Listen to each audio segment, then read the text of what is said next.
Thank you.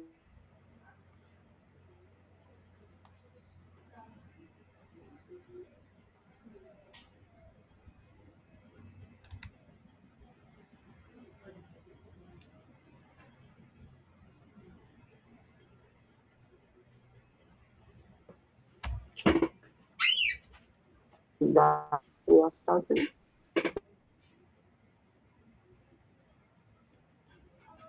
The second session now.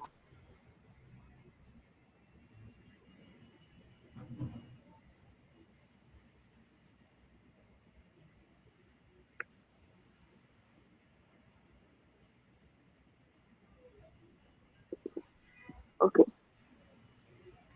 So I'll be introducing our second speaker. Ladies and gentlemen, we have Marvelous who wrote a new day on our best of Marvelous. It means Marvelous. The new became is an interdisciplinary scientist, researcher, and innovator specializing in medicinal chemistry, nanotechnology, material science, biotechnology, and scientific education. As principal investigator at Excellence Research, Science and Technological Enhanced Laboratory for Advanced Research and Learning in Nigeria. He leads pioneering moonshot projects that bridge chemistry, nanoscience, AI, and engineering to address real world challenges in, I'm sorry, please give me 1 minute.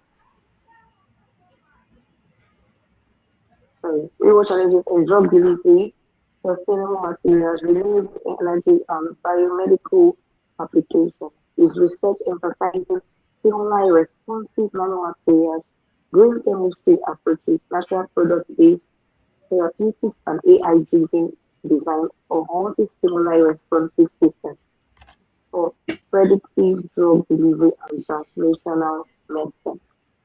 He has authored and co-authored over 10 journal articles, multiple book chapters, including contributions to ASMC publications on nanotechnology in manufacturing, and preprints on topics ranging from phase change materials and nanomedicine to the epidemiology of asthma in Africa and sustainable extraction techniques. This is amazing. I'm so intrigued. Arnold is the founder of Interdisciplinary Frontiers, a platform fostering cross-disciplinary scientific dialogue. He is also passionate. He's also a passionate educator and mentor. Thank you, Uche. I see you. He offers internship and mentorship programs through Stellar's Lab to empower the next generation of African scientists. Beyond research, he serves as a global youth ambassador for the Global Youth Parliament and as a Nigerian delegate to the Model United Nations, where he advocates for youth empowerment, sustainable development, and international scientific cooperation. He was recently honored as the Concierge of Science for his contribution to innovation and interdisciplinary engagement in Nigeria. He has received multiple international speaking invitations, including at events such as the European Congress on Nanomaterials, Global Summit on Material Science and Nanoscience, Innovations in Pharma R&D, and others, reflecting his growing influence in global scientific discourse. Marvelous Ayube brings a unique blend of rigorous scientific expertise, visionary leadership, and a deep commitment to African innovation to any platform. His work exemplifies the power of interdisciplinary thinking to drive scalable solutions for global challenges. He is currently available for speaking engagements, including webinars on medicinal chemistry, nanotechnology, nanomedicine, sustainable science, and youth leadership in STEM. Ladies and gentlemen,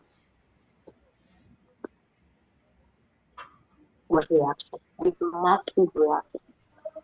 Please let's welcome the founder of Women in Science and Research, the brain, the authority, the myth, the legend, the man behind the screen, your screen, my screen, marvelous, AUV.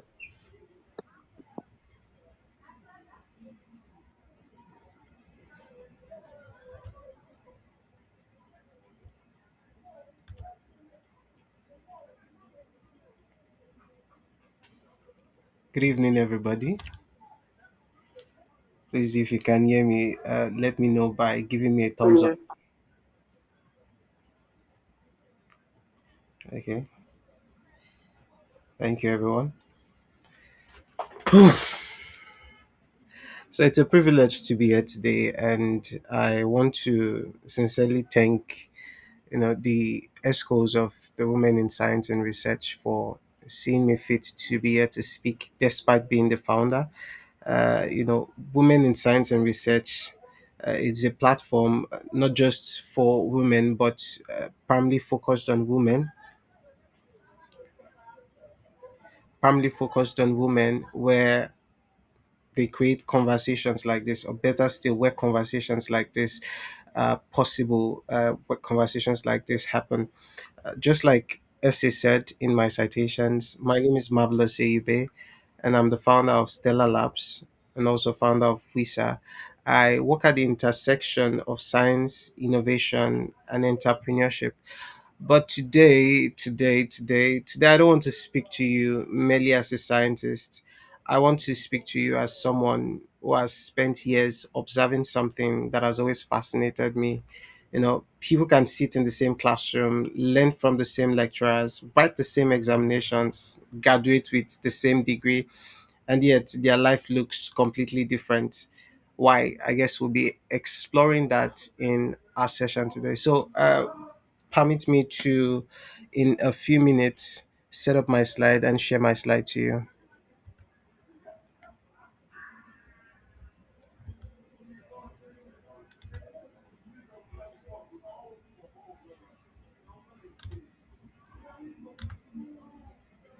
If you can hear me, please keep giving me reactions so I know that you can hear me. All right.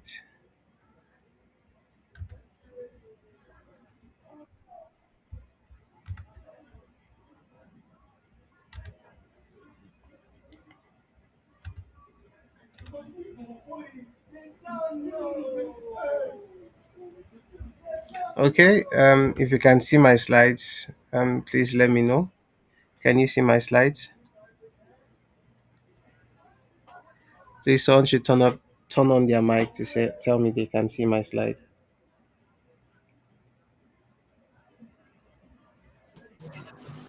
I can see it. All right. Thank you very much. So yes, I decided to refocus my title on this. What if graduation is already too late? Most times we wait to. In the analogy I gave, people graduate with different degrees, but they with the same degree, but then they have different outcomes, right? And my question is this: what if graduation is already too late? So I'll be talking on professionalism beyond the classroom, positioning yourself for scholarships, internships, and career growth. So yes, when does learning begin? When does learning end? And when does professionalism begin? Uh, Tonight, I'm going to explore that with you. And one of the questions that permit me to say this, in this session, we are going to be asking a lot of questions. We're going to be asking a lot of questions. We are going to, because I believe that it is best if we seek questions than seeking answers. It is best if we seek questions than seeking answers, because in the quest for seeking better questions, in the quest for seeking questions, we tend to find better answers, better than the questions we thought that we might have had. So today, permit me to say this: we are going to be learning with a lot of questions, and I'm going to be unraveling the mystery behind opportunities. So yes, when does learning end and when does professionalism begin? Is it the day you graduate? For Nigerians, is it the day you complete NYSC?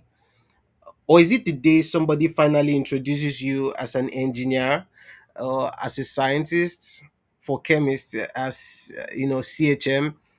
Is it until you are given that LLB degree, that's your law degree?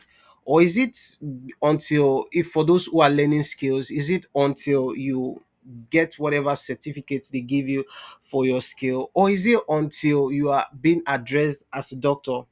Or is it possible that professionalism begins long before any of these things happen? I, for one, I don't think the day you become professional is the day someone hands you a certificate. I don't think it's that. I don't think it's that. I think it happens the day you begin to hold yourself to a standard that no examination can measure. And I think that's very important because I've met graduates who are still waiting to be professionals, and I've met students who already think, they communicate, they prepare, and they solve problems like professionals. What separates them? Is it age? Is it maturity? Is it intelligence? Or is it even the degree? I do not think it's any of this, because one student or two graduates can graduate with the same degree and different destinies. For some, it doesn't even matter if you graduate with a first class, if you graduate with a second class, or whatever class you graduate with. If you are not classed in terms of how you think, it's just going to be you being classed on papers. And this is not to say that graduating with a first class is limiting, or graduating with a second class is limiting. This is to say that the only limitation that can be preferred on a man is the limitation placed in their mind. So two graduates with one question, they have the same degree, they go to the same university, to the same department, to the same lecturers, to the same exams, to the same certificate, but yet different outcomes. One just graduates and that's the end, while the other graduates with scholarships, internships, research, conference, global opportunities, and career growth. And you see this so much play out in LinkedIn.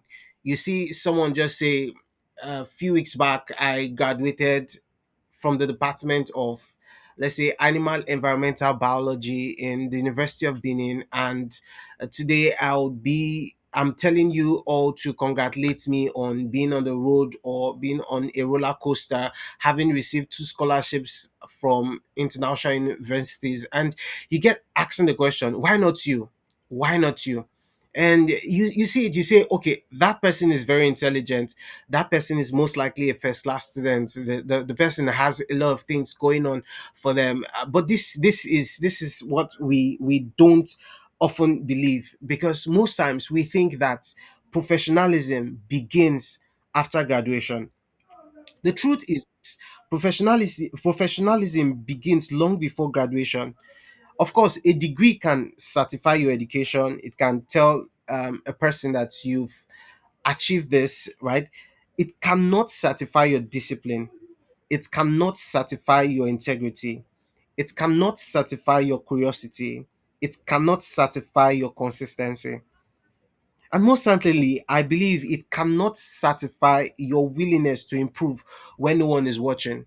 For most of us, the reason why we try to achieve excellence in whatever we are doing now is because of recognition. Yes, you might be learning a skill, probably in fashion designing, and the reason why you want to be the best is so that your boss gets to praise you and says, "Oh, yes, you're doing well." You probably might be into pastries, baking, whatever it may be, and you try to do whatever you can do so that you get accolades. And I put this to you that if your willingness to improve is only where someone is watching, then you have already limited yourself. As such, you're not in the game. The truth is this: some things are never awarded. Some things are never awarded. They are cultivated. And that is why I discussing with my brother a few days back, I came to an understanding that professionalism is not something that is conferred on an individual. It's something that is cultivated. You try your very best. You try your very best to earn earn something, right? You try your very best to earn something, but then there's another curricula which I'm going to explain much as we progress. There's another curricula. There's the curricula where you do not actually position yourself to, you do not actually work to earn something, but you position yourself to earn that thing. And the difference is The difference is very vital because, of course, like I said in the previous slide, you imagine two students graduating from the same university and probably even with the same CGPA, but then, there's different outcomes that they achieve. And the question is always going to be, how is that possible?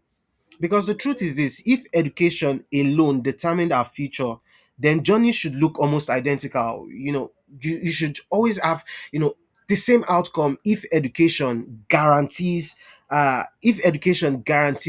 success, then we should always have the same outcome. We should have persons having first class, achieving the same kind of progress or the same kind of kind of achievements. But in life, it is not so, because the classroom may prepare everyone equally, provide everyone with the same tools to excel, but not everyone prepares themselves equally. And that distinction, I believe, changes everything. So here's a question that I want you to carry out through this session. Are you preparing to graduate, or are you preparing to be the kind of person opportunities are looking for? The truth is this: they are not always the same thing. And of course, tonight we are going to discover why. So, in the next slide, I said professionalism is invisible until opportunity reveals it. Now, for most persons, you think around professionalism as something that you've attained, right? You've been to school for 4 years, and the next thing is, after you've been to school for 4 years, you are given a particular portfolio, which I call your certificate. You're given a particular portfolio, and then you go into the job market, and you think that the job would favor you. Of course, you were the best in school. Yes, sometimes it works that way, but the amount of times that work is statistically proven, according to Mark Wahlberg, it proves statistically that the amount of times that your certificate earns you a job is just 37%. Approximately 37%. The amount of times your certificate earns you, that is just 37%. Now I'm going to replay something that one of our speakers said yesterday, Miracle. And she said something very vital that most of us may not have paid attention to. She said she was able to attain a first class, not because she was actually very intelligent, but because of the people she surrounded herself with. And for many people, they do not understand the depth of that. But I'm going to translate that into our real life. Now, most likely, you're going to get a particular job that you actually dream of. There's difference between getting a job you dream of and then getting a job, right? You're only going to get, for some people, they are going to get the job they dream of because of their network. Somebody is going to refer them for something, and then that calls on that character, right? Character. If you do not have character, I would not be able to refer you for something. Recently, one of my graduates, she reached out to me. She's a first class graduate from chemistry, I think 2 sets ago. Yeah, 2 sets ago. And she reached out to me. She was applying for a scholarship, and she wanted me to recommend her, to write a reference letter for her.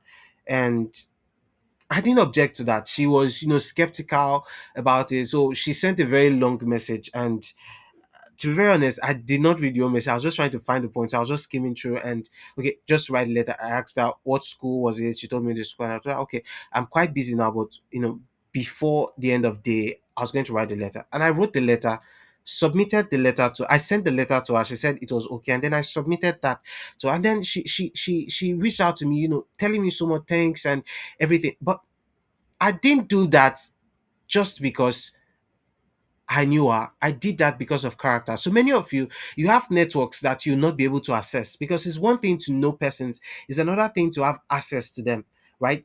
And the only thing that differentiates you from knowing a person to having access is your character. And your character is built by discipline.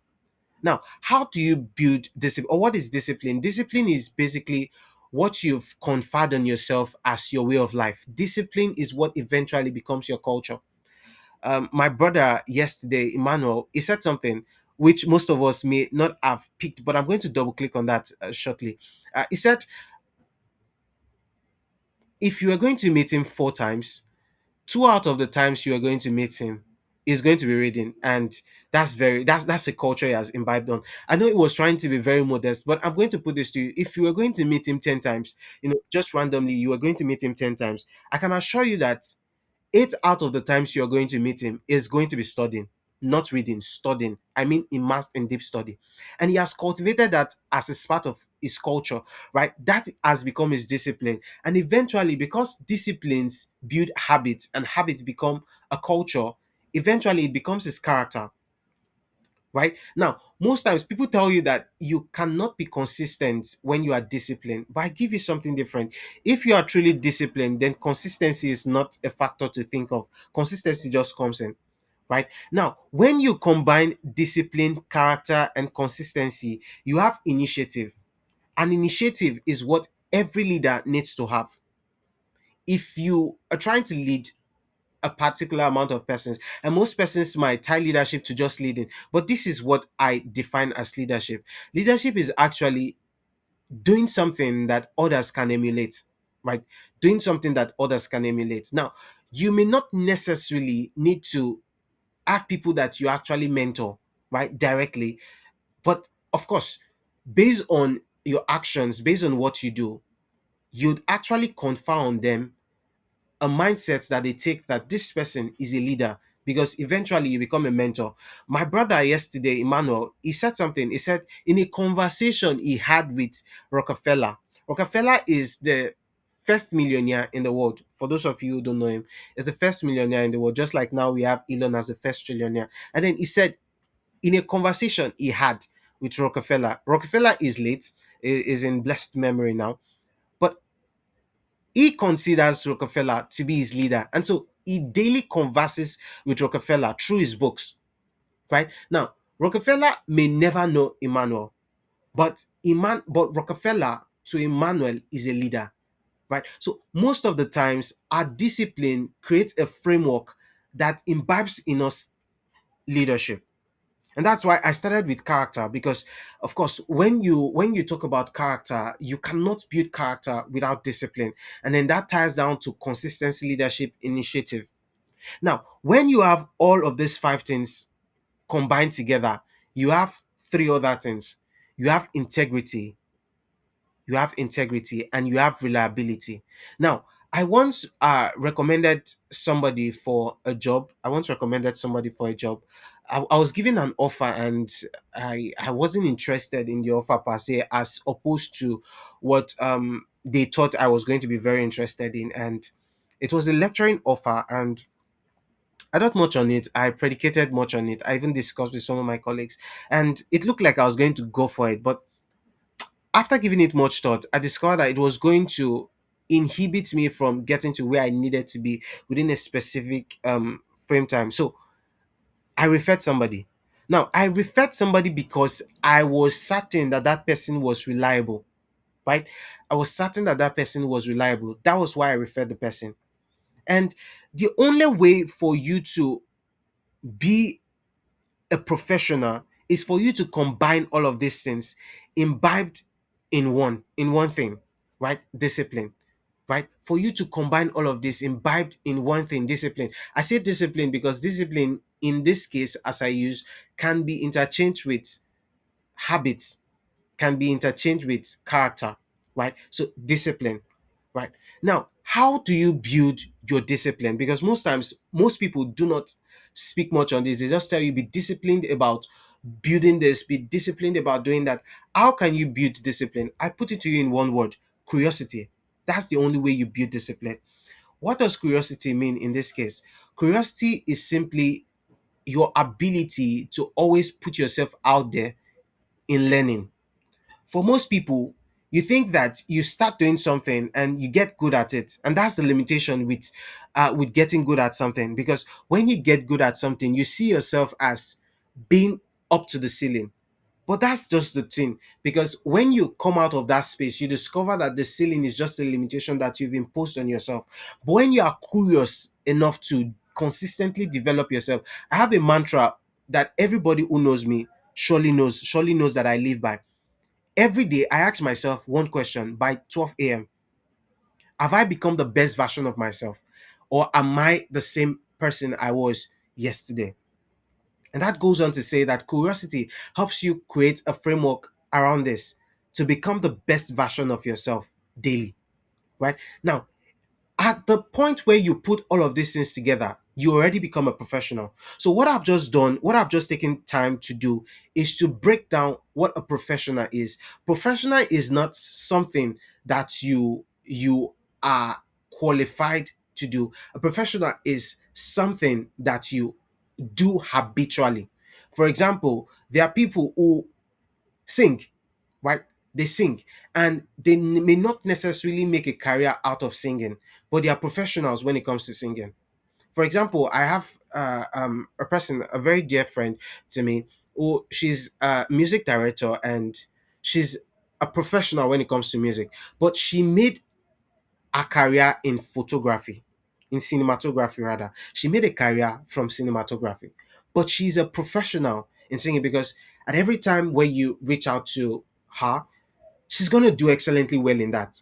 Now, the reason why she's going to do excellently, I'm going to double click on the word excellently. The reason why she's going to do excellently on this is simply because she has given herself so much that she can now perform excellently well on that. Now, that is exactly what it means to be a professional. A professional is not when you are called a chemist, but a professional is the things that you do every time, the things you've created a discipline around. That is what is professional, and this would just make every other thing I'm going to say complete, right? What you do consecutively, what you've made a discipline out of, is simply what you are, and that is what we call professional, right? So a professional is not just a class that tells people that you are doing this thing. It's a class that tells people that you are excellent at this. That is what a professional is. So quickly, let's just look at this. How do people not achieve excellence? People simply not achieve excellence by average results. Now, how do people get through average results? One excuse. Remember, I started in the previous slide to tell you that one of the things that you can do for yourself to become a professional is to create a discipline, right? To have a discipline around something. That's what you can do to be a professional. Now, simply put, when you have when you have that booked, when you have that already booked, a professional, when you already have that discipline created for you, you automatically become a professional. Now, one of the things that makes you remove excellence, because the at the point where you are no longer excellent, you are no longer a professional at that thing. At the point where Messi no longer plays football as the way he plays football as a professional, is no longer a professional because he is no longer playing excellently well, right? One of the things that, or one of the few things that, because when we look at professionalism, we look at discipline, we think that this just happens that today I'm disciplined and tomorrow I'm no longer disciplined. Today I'm a professional and tomorrow I'm no longer a professional. But this is one of the things that happens. You make an excuse for not building your discipline, or you make an excuse to not being disciplined. You make one compromise, just like I probably would have made a compromise, just like I shared with you. You postpone one improvement. Probably you needed to work on your profile on LinkedIn. You just decided I was going to do it later. Or when you do all of these things, because one excuse will lead to one compromise, and one compromise will lead to one postponed improvement, and one postponed improvement is going to lead to an average habit, and immediately you get to an average habit, you get to an average result. Just like when you have a disciplined habit, when you have a character around your discipline, immediately you become a professional, right? So when you have average results, you fall from grace, or you best still, you fall from excellence, and you are no longer a professional. Now, what the syllabus doesn't say. Now, every university teaches two curricula. You already know the official curriculum, so I'm not going to dwell on that. But then this is the hidden curriculum: communication, leadership, networking, research, problem solving, initiative, professionalism. I once had the privilege of speaking to Emmanuel Undoka. Is if you don't know, if you're very on LinkedIn, you'd probably have come across him. He is yet to inspire, not to expire, and it goes by a nickname, you should, in case you've heard of that, Elumelu's boy. Now, I happened to speak to him, and we just had a conversation, and I asked something. I said, what makes you, or what if you had the opportunity to go back to school, what are you going to achieve? And he said something, just one thing. He said he's going to excessively build his leadership and networking skills. And that's the same thing when you ask with any leader today. When you ask any leader today, what's the one thing you're going to do if you had the opportunity to go back 5 years? They tell you the same thing. They're going to build leadership and networking. Now, if you're still in school, you are very lucky because you are absolutely in a sphere where you get to meet with people who would create the future, right? One of the things that I would advise that you do is to effectively communicate, build your leadership skills, just like Emmanuel said yesterday, network, do research, problem solve, create initiatives, because by the time you do all of this you become a professional. That's just a simple truth, because when you invest so much time and energy into doing something, you eventually become that thing. So this is the chain reaction. People often look for opportunities, but I see opportunities as consequences. So you getting that scholar is simply what you have consistently built over time, simply what you have consistently built over time. That is what becomes of opportunity. So when you see that person graduating with you see that person graduating with you, getting that scholarship. He didn't get that scholarship by being a graduate. He got that scholarship by him having built trust, visibility, credibility, competence, professionalism. And all of this ties into scholarships, internships, research, leadership, career growth, as the case may be. All of these things I just listed now are opportunities, but opportunities come as a retrospect to the consequences of your actions, right? So one of the things that a previous speaker spoke on, she spoke on visibility. You are not out there, you do not exist. In my citations, you see that I've been invited to speak at different conferences, not because I am actually the best in my field, right? Not because I am one of the best in my field, but simply because I'm out there. Now, if you create a $1 billion industry, right, and it doesn't leave your room, you have no visibility of that thing.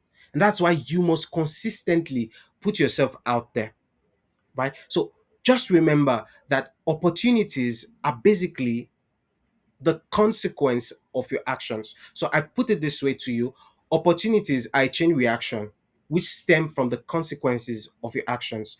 Opportunity really asks what you studied. They ask what you have done with what you studied. So you don't just come outside there to tell an employer to employ you because you are a graduate from whatever field you graduated from. You tell an employer, that's why you have your CV. Otherwise, they would have just asked you to come with your certificates. They ask you to write a CV for employment, right? They want that CV to contain who you are and what value you bring to their industry. Basically, that CV is either telling them that you are a professional in what they are actually seeking for, in the position they're actually seeking you for. It tells them if you are a professional or if you're not. And then I've already explained how to be a professional. Now, most times people, I think one of the things that you were expecting me to come and do, when I started by saying the quote, was to tell you that this is how to get your opportunities. This is how to, go and check on this platform and get such opportunities. Go to LinkedIn and look for scholarships. Even while all of these are important, I'll tell you this: don't seek opportunities. Be the person that opportunities seek after. I was discussing with my supervisor, Professor Usifo, and he said something very valuable that I would love to share with you today. He said when he wanted to do his PhD program, he had different offers, and in his own way, he was thinking where is best for him based on what he was trying to achieve. Where is best for him to do this offer? Where is best? Which offer is plausible for him to do?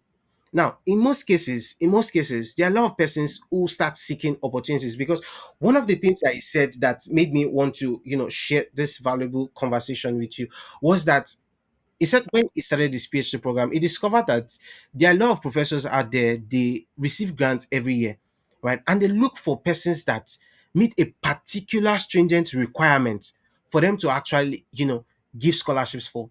So most times you go out there looking for scholarships, but then there are professors who are just looking for somebody with a particular set of professionalism to actually get to employ. And I'm speaking this for people in academia, right? Now, for people who are not in academia, people who are not in students, there are billionaires out there who are actually looking for people with good business ideas for them to invest with, right? People looking for, I think last year November, last year, if you check my LinkedIn page, you probably see it. I had a conversation with Max Kejola, is a German investor, and then we spoke at length on a Google call. And one of the things that he did was he told me he was looking for a specific set of business opportunities in Africa for him to invest in. And while we talked, amongst many things, I think one of the things that caught light was that he had a particular sludge fund that he needed to invest. And that's the same with many other people, that's the same with many other investors. They have this amount of funds that they want to invest into something.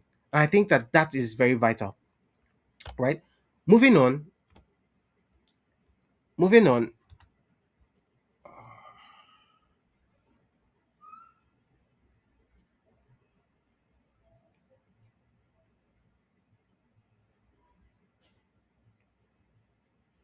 Shit.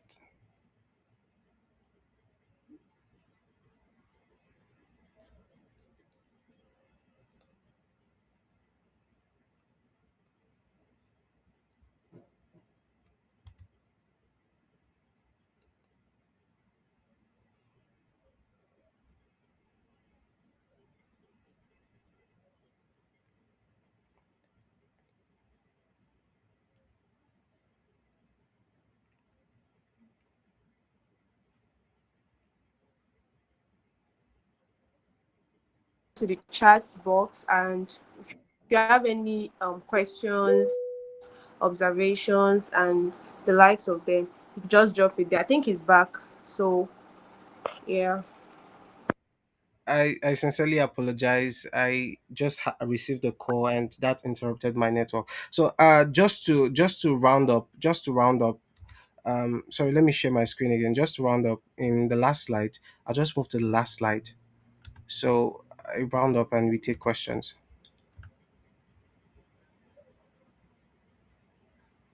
Okay. Can you see my screen now? Okay. Thank you, Faith. Yes. Okay. So just to round up, right?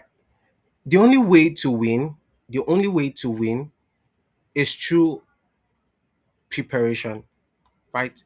The only way to win is through preparations. Now, for that person that you see who graduated into an opportunity, did not apply when they graduated. They applied before they graduated, right? There are opportunities out there that you can actually take hold of. You do not most of the times, one of the things that often limit us is that we are waiting to start. We put this time frame that when I get to this particular juncture, I'm going to actually start. I'm going to actually do this when I get to this point. But of course, there are a lot of things that you can do before you are ready. So I put this to you: start before you are ready. Apply, volunteer, read, research, write, lead, network, build, and then repeat this. There is no amount of times that, according to one of the people I respect so much, it says if you want to gain mastery at something, do it 100 times, and if you feel like you've not had so much mastery about it, do it another 100. So there's no particular framework that says that this is enough, right? Keep building, because the only way to win is to start before you are ready. Become a professional before you graduate, because the word does not reward certificates. The word rewards value, right? So, and value is not something that is imposed on you. It's not something that you achieve. It's just something that you are. It's something that you've disciplined yourself over time that has become you. So yes, I would I'd leave this three ideas for you to remember. A degree qualifies you to enter a profession. A degree qualifies you to enter a profession. Sorry, let me share this so you could see it on the big screen.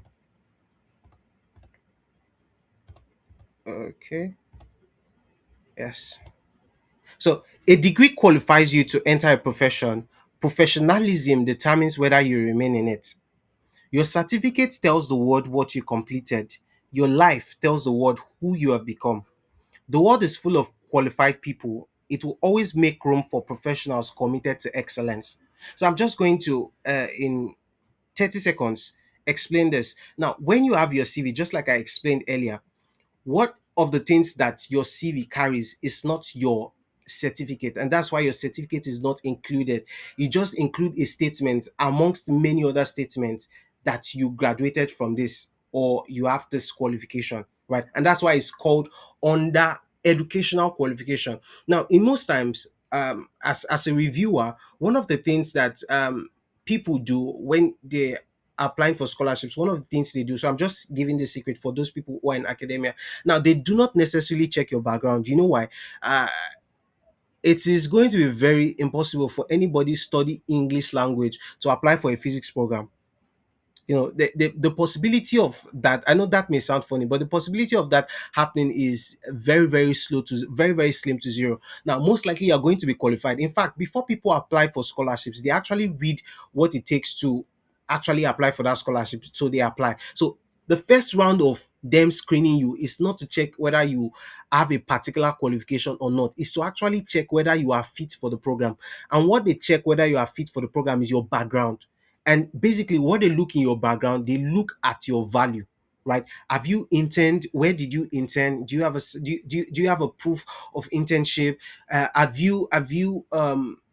you volunteered before? Do you have researches that can say you are fit for this? And you can translate this thing I just said for scholarships into any aspect of your life. When you go for a job interview, what they ask you when to they ask you to submit your CV is not to check whether you graduated from electrical engineering or you graduated from agric. What they are there to look at is, can this person sustain the future that our company is heading to, right? So your certificate will not tell who you have become, right? Who you have become is simply the value that you carry on to the next level. So I end with this. If graduation was delayed by 2 years, graduation in this case doesn't necessarily mean in academia, it could be in the skill that you are learning. If graduation were delayed by 2 years, would your career also wait? If you are in a baking school and your boss says, for next 2 years you're still going to be with me, would you be recognized as a baker, or would you be recognized as somebody still learning? Would your career also wait? If graduation were delayed by 2 years, would your career also wait? I say this to you: build competence, build credibility, build relationships, build visibility, because professionalism is not a title, it is a standard. So, thank you very much for listening. And once again, I'm Marvelous Eyube. If you want to reach out to me, if you don't already have me on WhatsApp, you can reach out to me via email, marvelouseyube@gmail.com. You can reach out to me on LinkedIn, Marvelous Eyube. You can reach out to me on Instagram, also Marvelous Eyube. So I'll leave you with this. It is best to seek questions. It's best to seek answers than to find them. So yes, let's get the question and answer session started. Thank you so much, sir. Thank you so much for an insightful session. Let's keep the reactions coming. Okay, we have Ma'am Frances. Please go on, you can speak.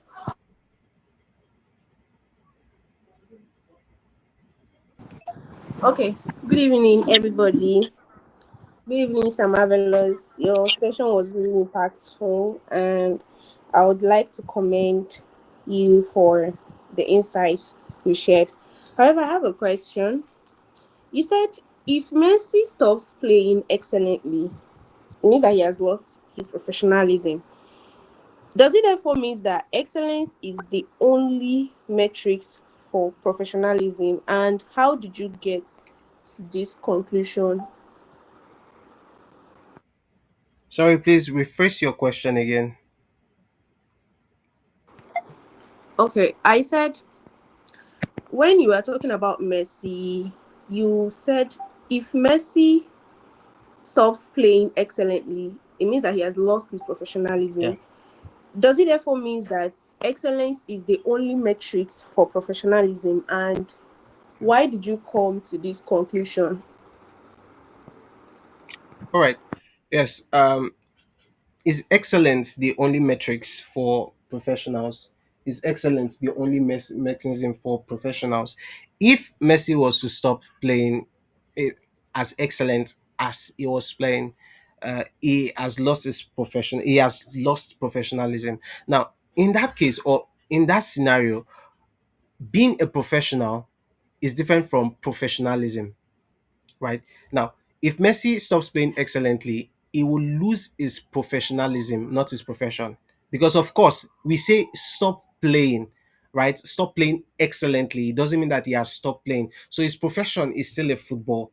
It's still football, right? But he has already lost professionalism. And that's why you see that is I don't know the metrics. I'm not really much of a football fan. I'm just a Messi fan, right? You'd see the metrics being this, that if it was to be bought by another club, the value that they would place on him would not be as high as when he was at his best.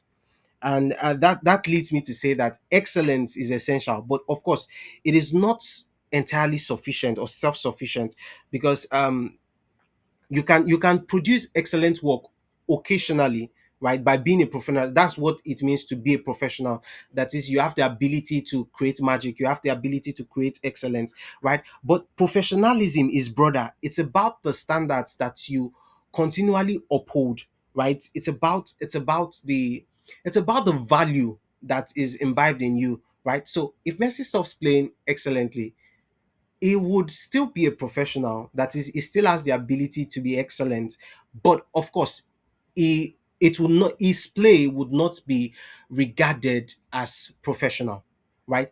He would still be tagged. The core difference is this: he will still be tagged as a professional, right? But whatever he is doing cannot be tagged as professionalism, because professionalism requires that you are excellent every step of the way. At every match you play, you are excellent. At every match you play, we expect that you create magic, right? So professionalism is broader than being professional. That's the core difference. Thank you. I hope that has answered your question. Okay, sir. It really helped to answer, but it didn't really answer it well. But that's good. Thank you so much, sir. At least it helped to clarify me. Okay. So Okay. does anybody else have questions?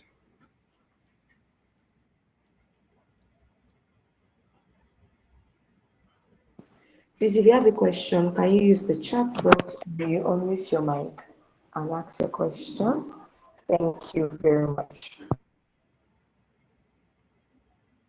Good evening, sir. Good evening. Thank you very much for the words you gave us this evening. So, please, I have a question. Okay, go You on. talked about consistency, and what if at the point you've been consistent and you are seeing no result, like when we're talking about average results, and you are being consistent over and over again, but the result you were expecting is not what you are seeing. Does that mean that something is wrong somewhere, or you are not applying the real tactics to those things that you are doing? Because you talked about when it comes to professionalism, you have to be consistent. But what if in a point you were so consistent, but you are not having the same actual result? Thank you very much, sir. Okay, thank you for that question. I think that question touched something I explained, even though I explained that differently, right? Consistency by itself is not a virtue if consistency is in the wrong direction. So I'm going to explain this in physics, because physics helps us to model the world, right? So defined as work done rather is defined as force moved in a perpendicular direction, right? Now, the thing with consistency is that it's a force, right? Consistency is a force. So you can apply so much force, you can apply so much force in consistency. And that's why I never started by, in fact, I did not double click on consistency because appalled to what most people might tell you that staying consistency is the goal. You know, you have to build consistency. You can literally build consistency on a wrong framework, and that will make you lose because you can consistently do something that does not work, and that's why you are able to discover that it doesn't work. Right? You can consistently solve the wrong problem. You can consistently improve the wrong skill because okay, look at this. I'm building professionalism in terms of being a fashion designer, right? But I am consistently writing because I'm trying to show up on I'm trying to show up on a particular platform. I'm trying to show up on LinkedIn. So I build consistency on writing. Now, I'm no longer a professional, right? So it looks like whatever I'm doing doesn't work because I'm focusing extensively on writing rather than focusing extensively on becoming a fashion designer.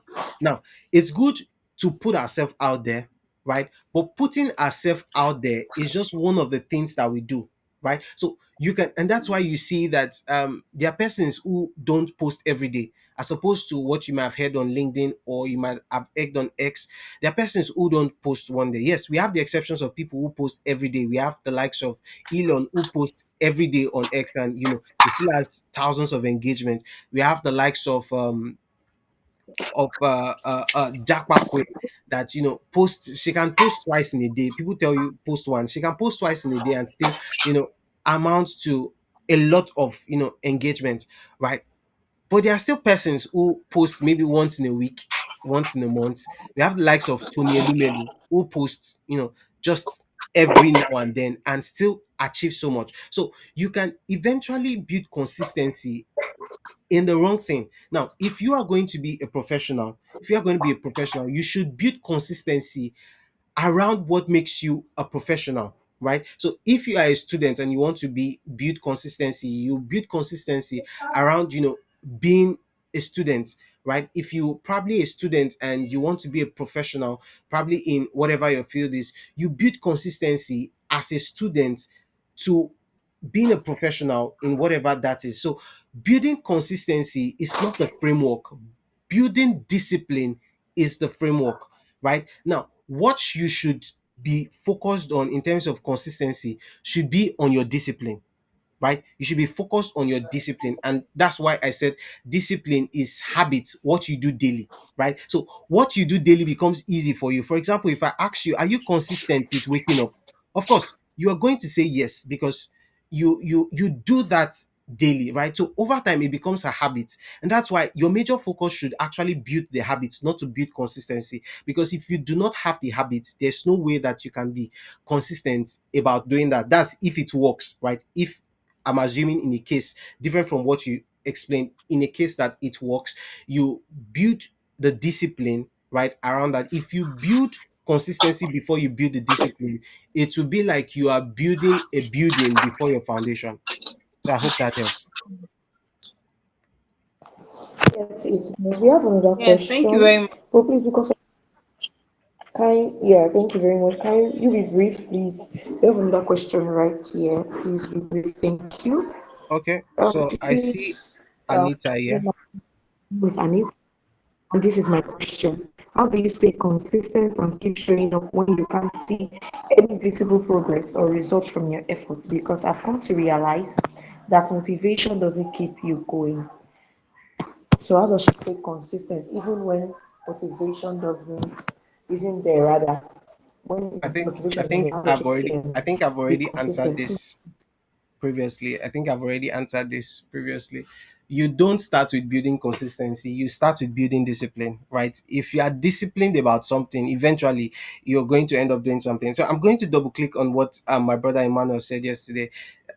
Just like I reiterated today, out of 10 times, if you walk around out of 10 times and you were to just bump into him, anywhere, you most likely see him studying 8 out of 10 times, right? Now, For many people, that's a habit, right? It has already it's just something that, okay, wake up in the morning, do whatever you need to do, and start studying, right? That's what works for him, right? So if because he's actually trying to achieve something by doing that. So now you may say you want to be consistent in reading, but what is the purpose of reading? That determines where your discipline is supposed to be focused on. But if you are focusing on consistently on being reading without building the discipline for building the discipline that would enable your professionalism, I think you'll be standing on the wrong framework. So the major focus there is not to stay consistent. I don't think consistency is your problem. I think your problem is not being disciplined. So if you figure out discipline, I think consistency just comes in. And then the part B part, sorry, the part B part there, you said how to show up when you can't see any visible progress or see result. So I'm basically just going to put it this way: it's not working. That's why you are not seeing any result. Because if you go to the gym to drop weight and you stay there 1 week, you see result from it. And then if you don't see result from it, it's simply because the gym is not working for you. And the gym is not working for you doesn't mean that the gym doesn't work. It simply means that you are not possibly probably doing what is required for you. And there's a hidden note in that, because you may not necessarily be called to go to the gym to drop weight, right? There are people who go to the gym to drop weight, but that may not be for you, right? So you could try to do that, and then you, even though that it might be glaring, right? Other people can see that this person has changed, because of course, if you stare into the sun, if you stare into the light so much, eventually you reflect a part of the light. That's just physics. But I'm not going into the science of that now. The core idea there is that the core idea there is this: that if you are not seeing visible progress, it's either your framework is wrong, or what you in fact, it's just that your framework is wrong. So refix your framework and then you see results. Thank you. Okay, thank you so much, sir. Anita, I hope your questions were answered. Thank you so much, sir. Marvelous. It was an insightful session. I really want to appreciate everyone for joining us tonight for the 12-hour webinar. I'm so grateful. Thank you so much. So, even as we come to the end of today's session, I would like to express my heartfelt appreciation. Thank you so much. Please let's keep the reactions coming. To our speakers, Ma Precious Agora and Sir Marvelous Ebube, for sharing such an insightful knowledge and practical experiences. So if you love to get Ma Precious books, they are available. Please do well to check the chat box for more information. Okay, I see someone raising. Okay, Favor and Age. Okay, please, you have 1 minute to speak. Let's hear you.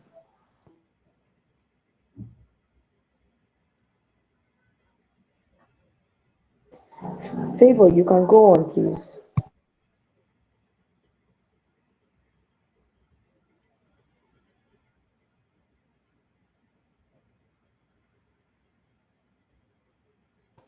Okay, let's proceed. I'm sorry for that. Okay, to everyone who joined us today, thank you so much for your presence. I know that the moving from one link to another can be a bit stressful. I appreciate you for staying, for participating, and for the engagement. I trust that the lessons that you have gotten from today's session will guide you through the journey from being a student, even as a professional, or as someone who's not a student, you become an outstanding professional and you stand out wherever you find yourself. I also hope that you become you excel in all that you do and you become a greater person even after this call. Lastly, we look forward to seeing you tomorrow for the finale. Yes, we'll be having our final segment for the academic webinar. It's going to be on Google Meet, and the link will be sent across to you on all our social media platforms. So if you're not following us on any of our social media platforms, please do well to follow us on YouTube. We're at Wisa Official, Instagram Wisa Official. We also have our LinkedIn Wisa Official. Please let's follow our social media and do we have so much exciting messages to pass across to you. So thank you so much for joining us today. I also want to say that please invite your friends and colleagues tomorrow. Thank you so much. Then Victory, please, if you are in this call, I will appreciate if you send me a DM. But if you can send me a DM, I will drop my number now on the chat box. So please, if you have any question about visa, please send me a message on WhatsApp, please. Thank you so much. I'll be dropping my number on the chat box. Thank you so much for being a part of this journey. God bless you. Have a good night and stay safe. Please do well to check the chat box if you want to ask me a question